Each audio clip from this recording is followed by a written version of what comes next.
us following this very, very short commercial break.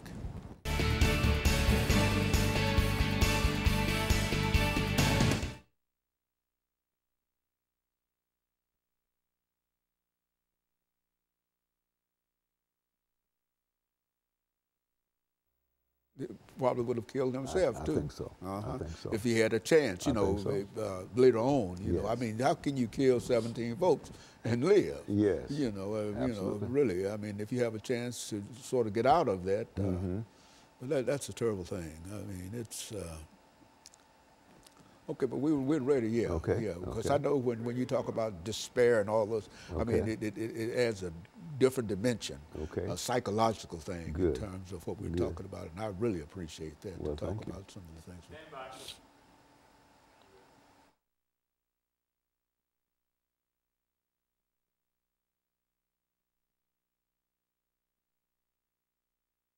Thank you and welcome back to the second segment of the show for today. We're talking to Dr. CPoe3, and he's giving us some information in reference to dreamers and gun violence. And of course, Dr. Poe, I think when we had our first segment, you gave us background information. So let's start off by giving you a free opportunity to talk about gun violence, immigration, dreamers, and that kind, all of those kind of things that come together that promotes, in a real sense, I think you're indicating, gun violence. Yes.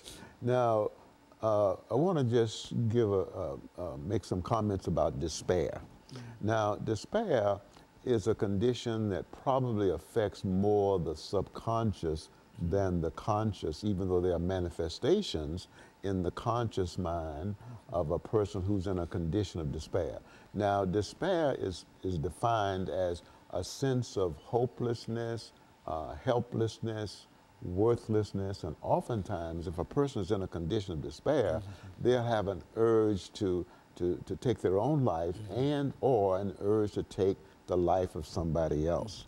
Now, I think that mass shooters, by and large, are in a state of despair, and I think that being in a state of despair has a tendency to cause them to become delusional, having false thoughts, and to believe then that somebody else is a threat to them. It may be a religion, it may be someone of the opposite party, or it may be an ethnic group. You recall the shooter, Dylan Roof, that went into the church and killed 9 people.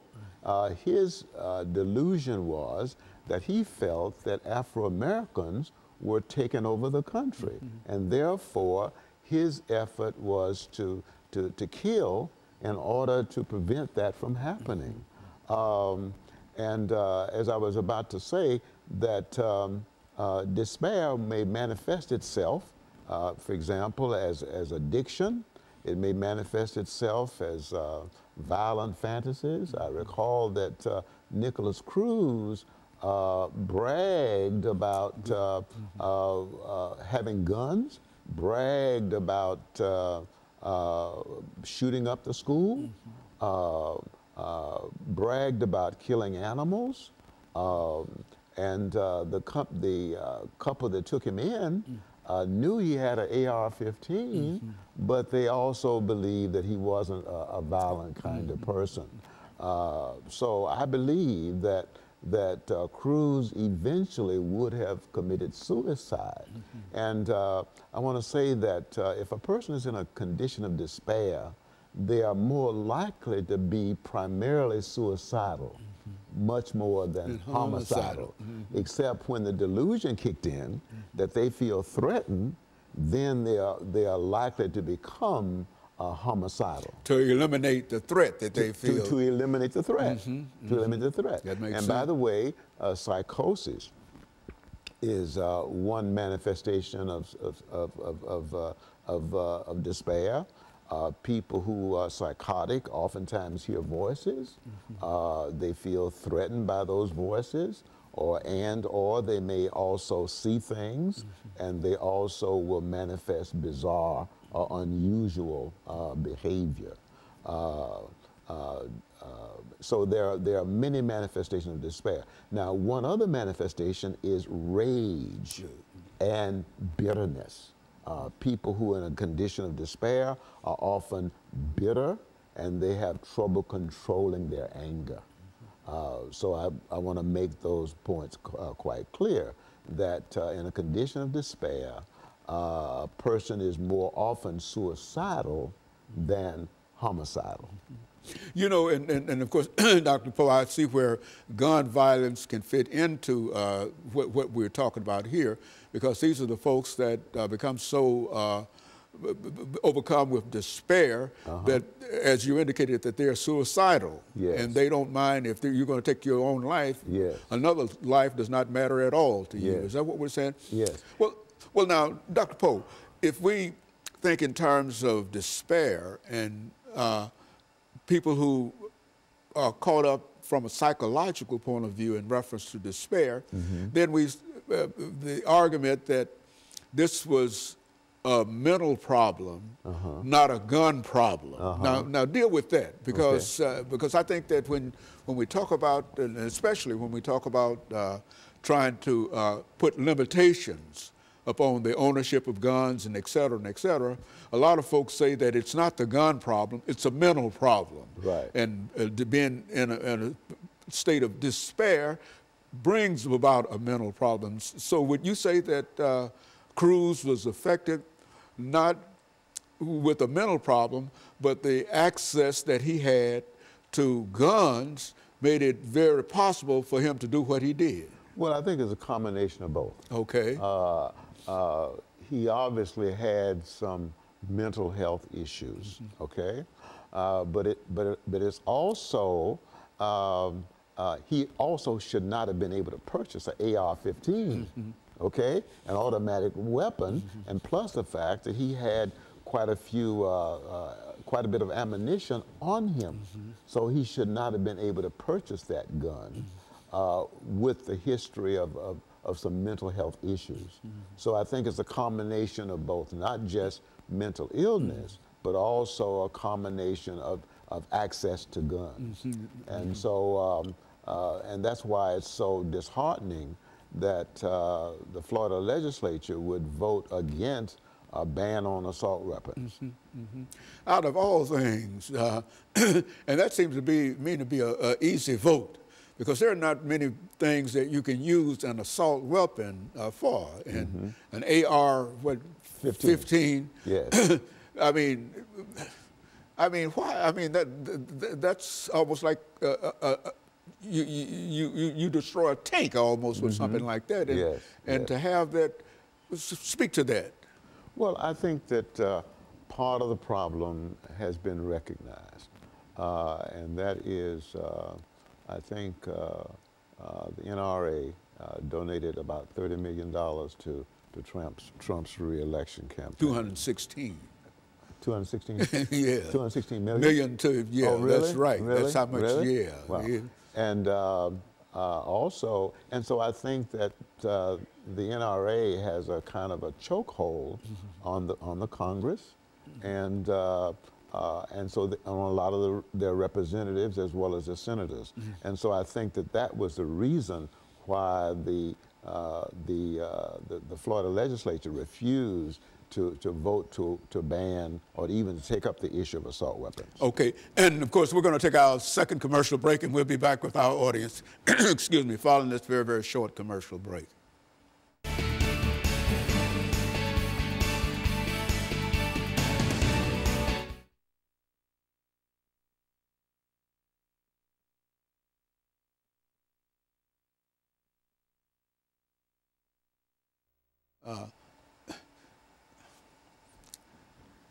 All those children went out to Florida, and the state. See, the thing about it is that children have parents, and if you've got all these young people that are involved with concern, the young people influence their parents. True. And so, in a real sense, I think that this is a movement that might be able to undermine some of those individuals that are in Congress, because if they are 15, 16 years old, they can't vote. But if they are interested and they raise enough sand around the house and et cetera, it becomes a part of what? The parent. Amen. You see, and the parents can vote. Yes. You see, and I think that this is happening in some of the cities, some of the elections that we're having here.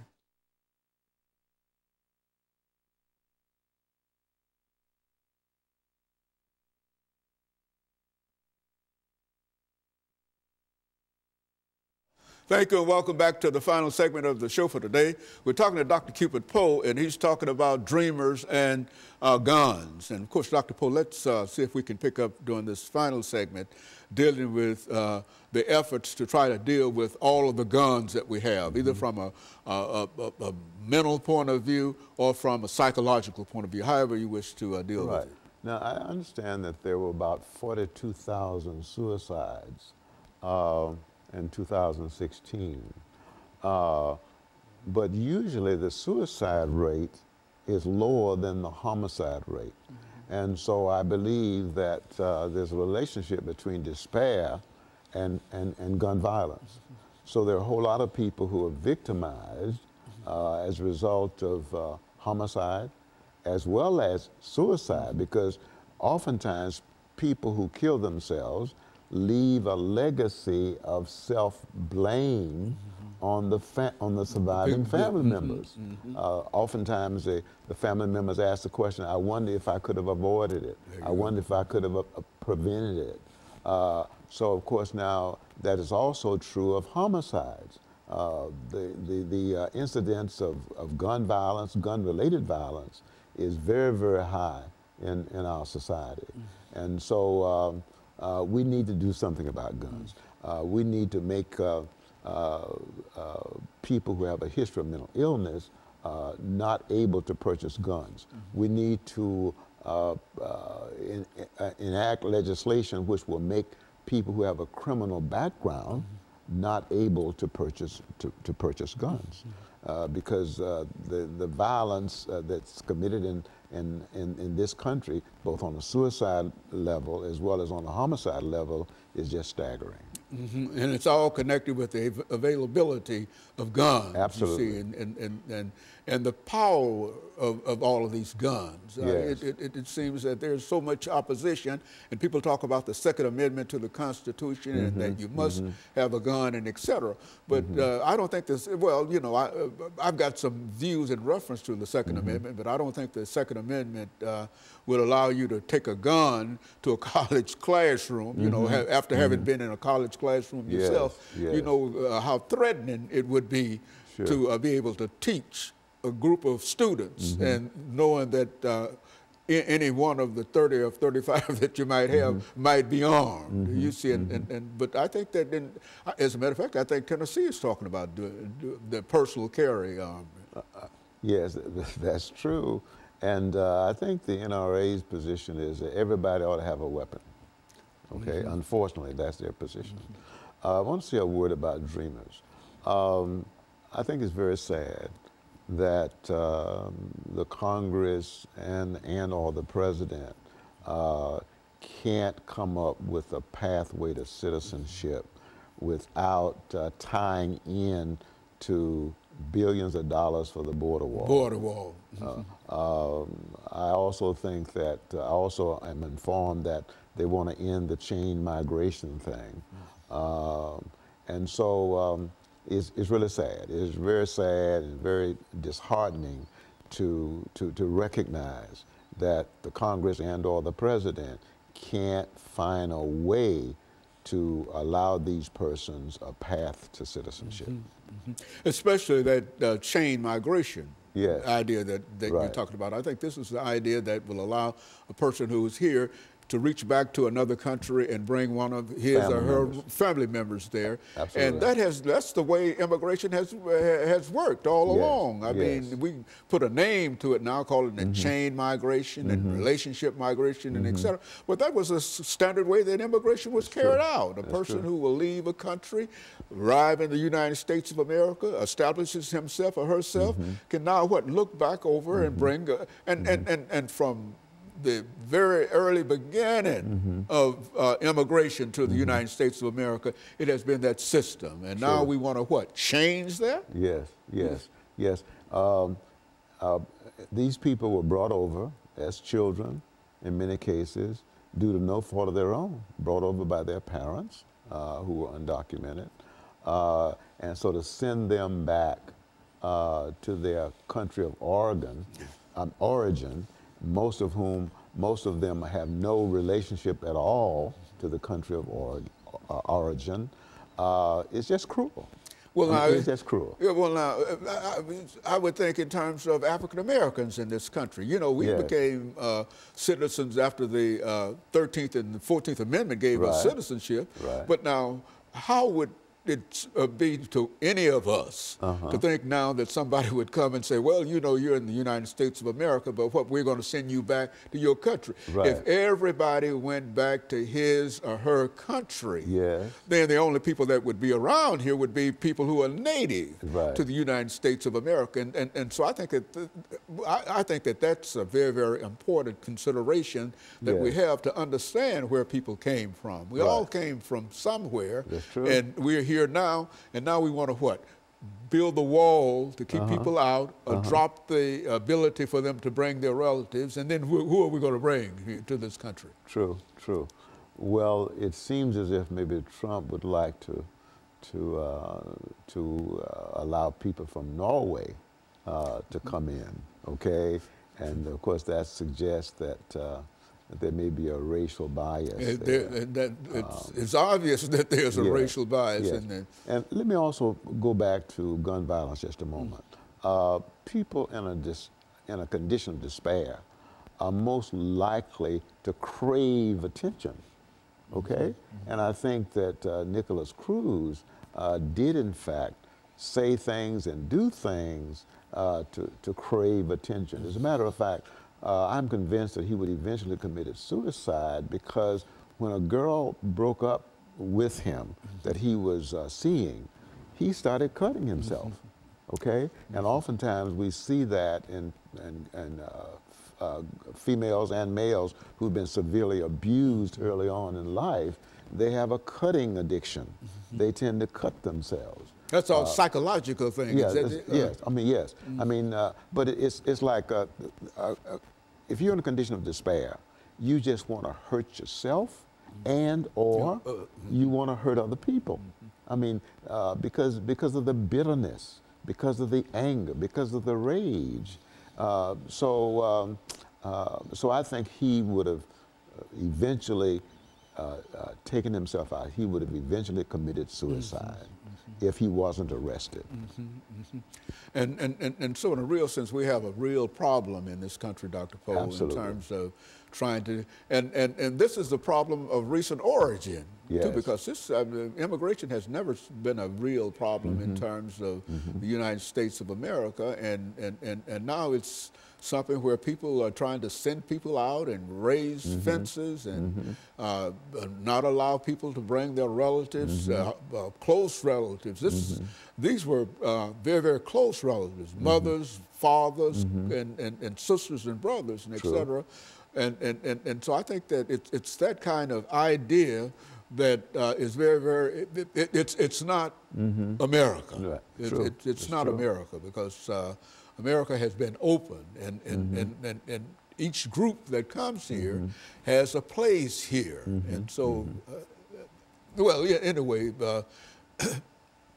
we've got about a minute and a half left, Dr. Poe, but I just want to thank you for bringing that information, and I think it gave me a better understanding in terms of the health aspects of gun violence. You see that if somehow we can deal with the problems of health, but even with whatever problems of health we deal with, we're going to still have 5 or 6 guns for every person in the world. So we got to do something about guns. Absolutely. And I think that despair makes people more prone to be violent towards themselves and or violent towards others. But people who are in despair are much more likely to be suicidal. They're much more likely to harm themselves than someone else. Very good. And of course, Dr. Poe, let me thank you for bringing that excellent information, and to apologize for not being able to get in touch with you over the last several months. You see, because I think that you bring a very, very important understanding to some of the issues that we have to deal with, and I want to thank you for that. And let me encourage our audience to tune in again next week for another informative edition of Comments. Thank you, and